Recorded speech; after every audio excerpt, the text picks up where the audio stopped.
Good morning, everyone. Today we're checking out a brand new video from Popcross Studios of turning more Marvel rival characters into dragons. So let's hop in and see who gets the draconic bath today. This video is brought to you by the official book release of my mythology action-adventure story, Mytholethal. More Hell on that yeah. later in the episode. Today was going to be another Illustrator Reacts episode, but I didn't actually take the time to read the comics that I was going to cover, so I figure I'll push that a week, and we can jump right into the second round of Marvel Rivals Community Redraw Dragons. Last month, my subscribers sent me their versions of Marvel Rivals characters turned into dragons. We've got another Community Redraw prompt up right now for this month and the next month. If you want to participate in that, you can find the instructions in the Google Docs document in the description. But I got even more excited to work on this video because as I'm recording, Marvel just announced Season 2 of Marvel Rivals, showing off new characters like Emma Frost, who apparently is doing Chun-Li's leg workouts. So all in all, this was just good timing for this episode. Let's get into it, shall we? Let's get it. Hit like if you want, subscribe if you feel like it. By the way, enjoy the show. Something I did not take full Oh, it looks like we're starting off with a Doctor Strange dragon. advantage of when I was the overseer of my world is the fact that I could Nope, I made a mistake. That's Adam Warlock. My mistake. create dragons and creatures, possibly spawning whole new species to become native to my world in the long term.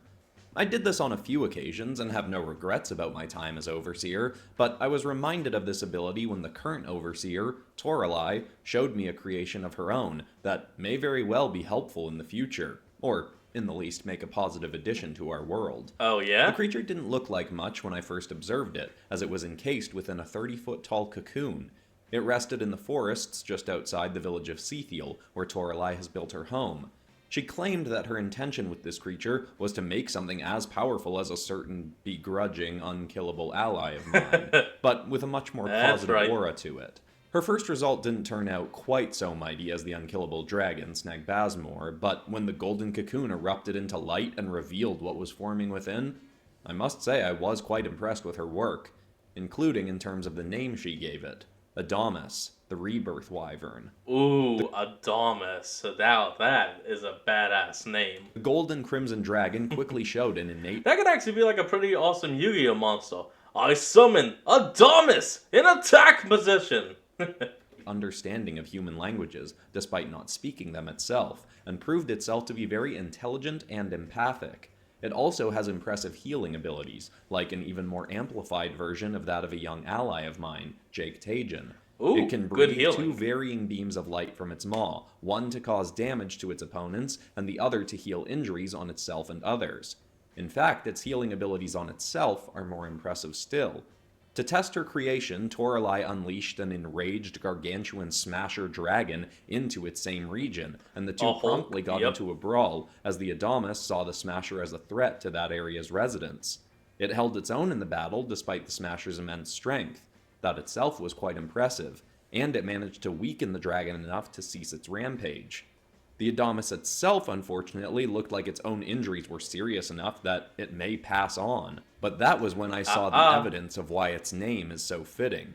Before its life could slip away, without anyone else aiding it, the creature enveloped itself in a cocoon, like the one it had been birthed from, and promptly began to glow. Toralei told me to return in a few days, and by the time I did, the creature had already re-emerged and was in perfect health. I was very impressed and very... Meaning unless you kill it on the battlefield, it will never die. ...appreciative when she allowed me to make the creature one of my beast summon allies, so I can call upon it in future conflicts. I did inquire if Toralei had intentionally made the creature resemble the former artifact known as the Multiversal Orb, given she and her fellow Archons were the ones who created it. But she said that the aesthetic similarities were purely a coincidence.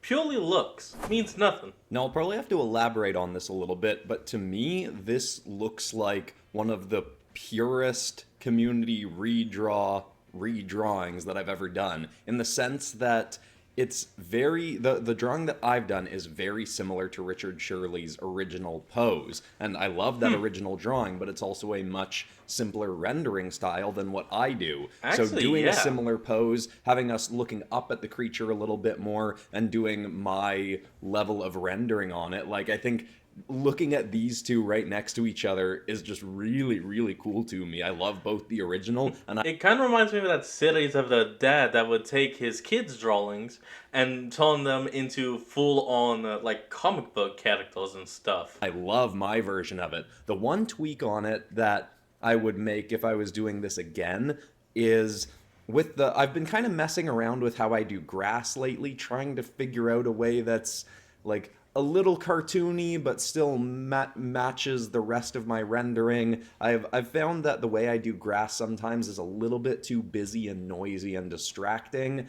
But then sometimes when I'm trying to do a little bit more cartoony version, it's a little bit too simple. So I was trying to find that blend. That middle but ground. while I was doing that, I wasn't thinking about the fact that I kind of liked the idea that this was the dragon landing, and there was going to be like a bit of a wave of dust and smoke. Well, not smoke, but yeah, I guess just it'd be dust and dirt sand getting and kicked dirt. up as it's coming down for a landing. getting kicked and up. if I was going to do that, the grass should have been getting blown as well. So I thought about adding that puff of smoke and cloudiness on the ground, but then I was like, that's the fact that the grass is just kind of standing straight up would contradict that. And now that I'm saying it out loud, it might not have been that noticeable. Like the fact that I'd already done the grass not looking like it was wavy probably could have added in that dust wave anyway, and it would have added a bit more movement to this piece. But Surprisingly, a lot of the small details when it comes to background stuff are almost impossible to actually see without them being pointed out. Either way, I don't think this one really needed it. I'm still very happy with how this one turned out.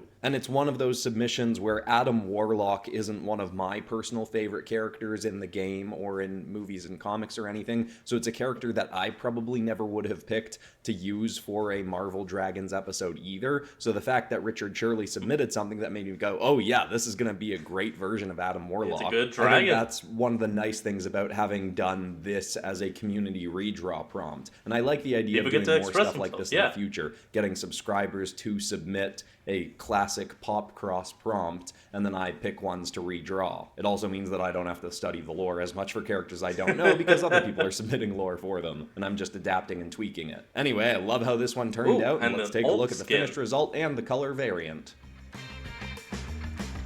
Adamas red and Adamas blue. I know it's more purplish pink, but come on. It would just be easy to call it the Adamas blue. While Toralei May intends to make the Bucky! Adamas into a full species of wyvern, This is actually the one that was on the thumbnail. eventually, for the moment it is a unique individual, much like another creature that was on my mind as of late. It is a beast that is incredibly elusive and tails... Oh, hold on. I'm sorry for pausing, but look down here. They added the original, like a Captain America shield that was used before he got the vibranium one, and it's cracked. Oh, I like that detail. State that it originally resided in Germany, but has been allegedly seen on the hunt in various places around the globe. It has a cryptid-like reputation, with many people telling their tales of brief encounters with it, so it is difficult to say who is being truthful and who simply wanted a good story to tell around the fire or the pub. But I do know for a fact that the so-called Winter Warrior dragon does indeed exist. And if the legends are true, then it was not always a dragon. During a centuries-old conflict, a human by the name of James Buchanan was a skilled knight, working under the orders of Captain Stefan Rogers. Buchanan was Rogers' second-in-command, and they were incredibly close friends. Which is where rumors of Buchanan's involvement in the creation of the Winter Warrior begins. Their foes were a collective of hateful sorcerers, calling themselves the Crimson Crests. They took inspiration for their mentality, name, and appearance from the beast known as the Crimson-Crested Hydra, famous for its aggressively violent nature, as well as its resilience to return. The Red Skull Hydra, of course. Even after having its head severed. In his final battle with the Crimson Crests, Buchanan had his arms severed, then fell from a tall cliff, presumed by most to have promptly lost his life. Rogers was devastated by the loss of his close friend, but continued to lead his soldiers with determination, eventually taking a significant victory against the Crests. A decade or so later, during which time the Crimson Crests had gone quiet, they re-emerged, with a ferocious beast being sent to hunt down the most famous leaders of their prior opposing forces. It was a mighty dragon with an enhanced armored arm in place of its biological arm on one side. Ooh. The same side where Buchanan had lost his own limb. The vicious dragon managed to kill multiple army captains and high-ranking knights, who had been damn. thorns in the side of the Crimson Crest. That is until it was sent after Stefan. Rogers had heard rumors that the beast may be coming for him and prepared. His soldiers stood by his side when the dragon came, and a brawl did ensue. But when the Boom. Winter Warrior was given an opportunity at a possibly fatal blow on Stefan, it hesitated. Ooh. Some say that in the course. deafening pause of that moment, the only thing that could be heard, very faintly rumbling through the beast's own throat, was Stefan's name. The dragon couldn't bring itself Yes. to kill Stefan, and it fled.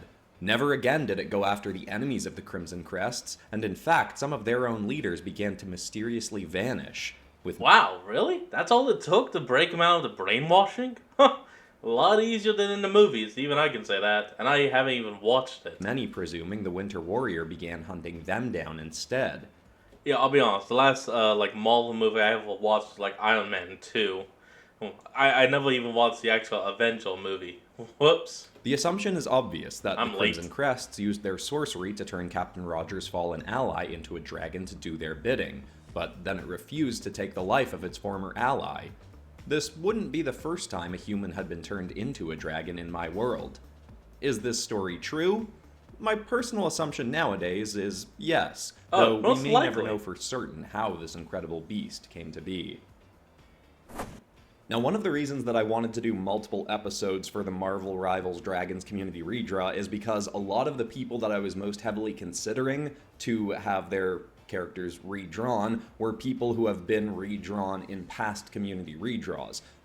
Having one of your characters picked in the past doesn't mean you never can again. Plenty of people have had their characters redrawn a couple times, sometimes even 3 times in the history of this channel, because I've been doing community redraws for 6 years. Oh, someone got picked 3 times? Now that's just impressive. Now or something. But I mean, if someone congrats. has been picked before and I remember them, I'll generally weigh that in. So if it comes down to someone who has been picked before and someone who hasn't, I'll be like, okay, let's go with the person who hasn't been picked before. In this redraw, both this and the first one, there are a few people that have gotten picked multiple times now because of this episode. And funny enough, Joshua here, whose creature I'm redrawing, and Harrison, who's getting redrawn next, both of them have been redrawn in the past, I'm pretty sure in the same episode, in the Bust Our Termax Dungeons and Demons episode. Oh, that was wow. just purely coincidental if I have that right. I'm pretty sure I do. That's but anyway, epic. I was also really excited to do a Winter Soldier dragon, because that's a character who even well before Marvel Rivals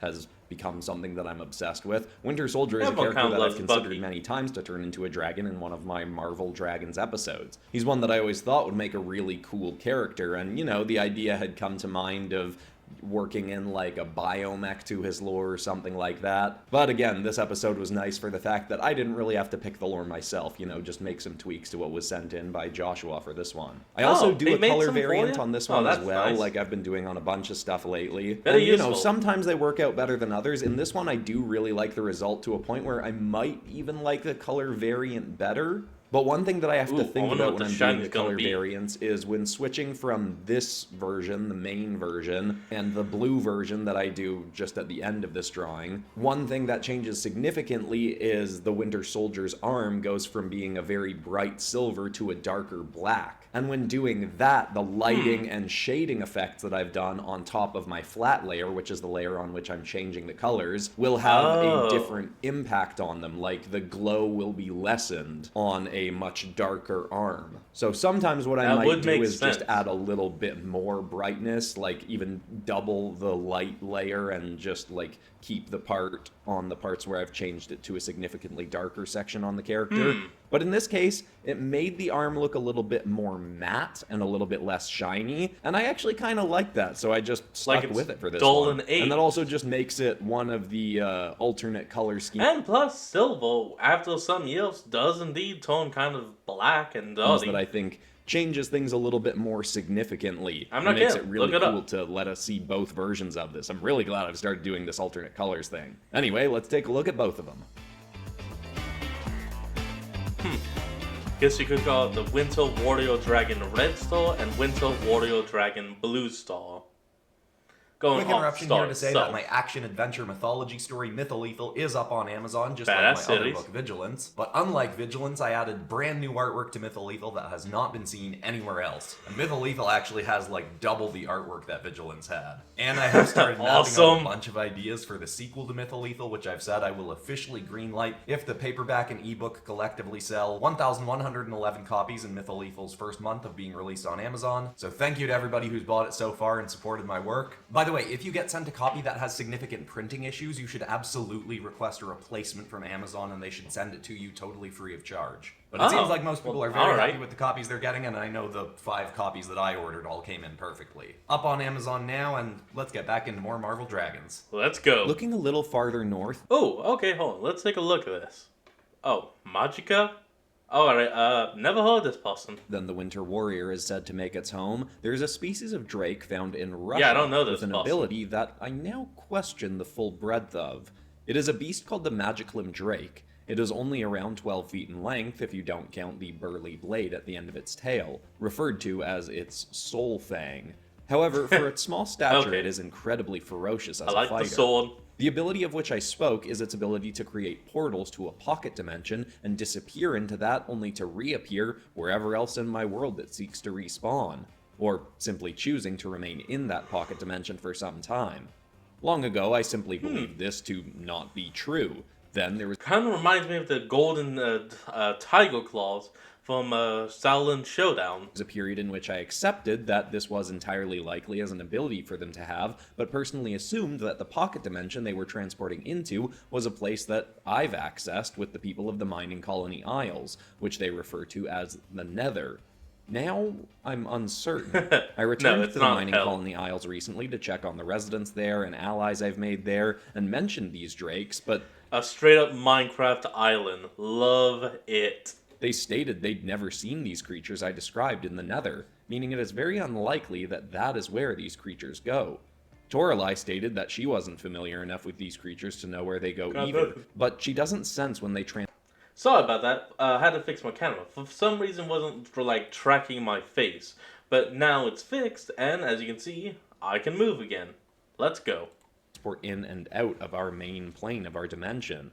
The only reason this is a slight possible concern is if there is any way these creatures are leaving our dimension through some back way that as the Overseer, Toralei isn't familiar with, there is the slightest It could open a doorway for the Archons to re-enter. That would be terrible. risk that this could also give the Archon demons another way into this dimension. Called a it. dimension which is otherwise locked off to them. Click, This is click, unlikely click, to be a lock. real concern, though. It's simply something that's worth considering. Oh, definitely. Anyhow, consider. regardless of the possible concerns, these creatures are intriguing indeed, and there are many variants of them that have been seen in our world. There is the Amethyst Magiclim Drake that is simply a slightly varying color scheme to the original. Then there is Oh. the Eldritch Magiclim that is far more heavily armored with an icy blue tail. There is the Frozen Magiclim, the Hellpunk, and possibly even more Wait, that Hellpunk? I've not seen myself. Whoa. One thing that all of the variants share is the ability to transform into an alternate form, one in which they are even more ferocious and dangerous. It is referred to as the Dark Drake form, and possibly draws energy from the realm they transport into. It makes them stronger, faster, grow larger horns atop Yeah, I their still have head, no idea. turns their feet into cloven hooves, and makes them grow up to 20 feet in length. They can only remain in this form for a few minutes at a time, but if you're on the opposing end of one of these creatures when they choose to change into this state, it is very unlikely that you'll live to see them return to It's like normal. something from Apocalypse. Now, Mad About Boost did an awesome job on this Magic submission, and there were a lot of really cool Magic submissions. I love Magic as a character and was really excited to do a dragon version of her, and was actually kind of surprised that all of the all the ones at the top of my head anyway that I remember for her were all drakes. And I don't remember if there was justification for all of them as to why people went with drakes. I think if I was doing That is Magic something. myself, I would have made her a dragon with wings, but that's not a critique or anything. That's just, where my mind Just would an have opinion. gone. But I really, really liked Mad About Boost's submission, and I'm quite happy with my version of it, but there's some things that are holding it back that I think it could have been like one of my favorite dragons that I've done in ages, but just some things about the pose don't quite work for me. And like, I like a lot of elements of how this drawing turned out. I love the idea. I mean, with it falling out of a portal, maybe if the tail... No, maybe if it was more like a spin, and I mean, yes, we would be seeing less of it, but if it was more tucked in, kind of spinning through the air, then you could think of it as like spin attacking as it reappeals.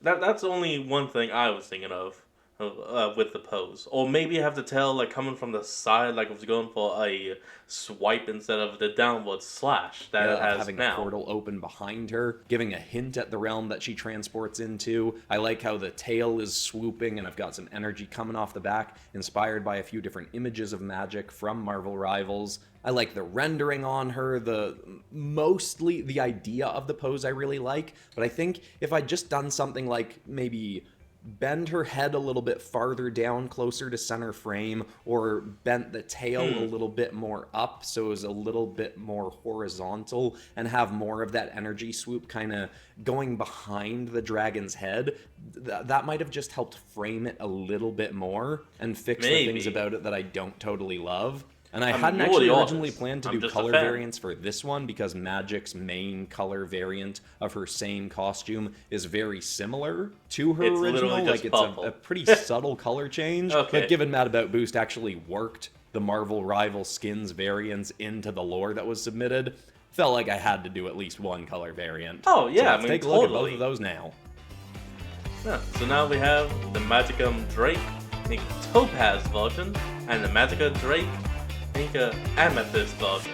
Not bad at all. I will swap in the background with these extra drawings from today, but I'm recording things in a funky order, so they'll be in the background in the next video. But if you enjoyed this, you might want to go back to some of my other Marvel Dragons related episodes or superhero Dragons episodes. Oh, that was the remake of them. Maybe check out my Illustrator Reacts episode on the art of Marvel Rivals and fan art from it and stuff like that. Or if you want some other kinds of creatures, you might enjoy my Pokemon Monster Hunter fusion episodes that I'm doing in my Trismegistus Academy That's a good storyline series. right now. I recommend but anyway, it. huge thank you again to everybody who participated in this redraw and the people who were chosen for today.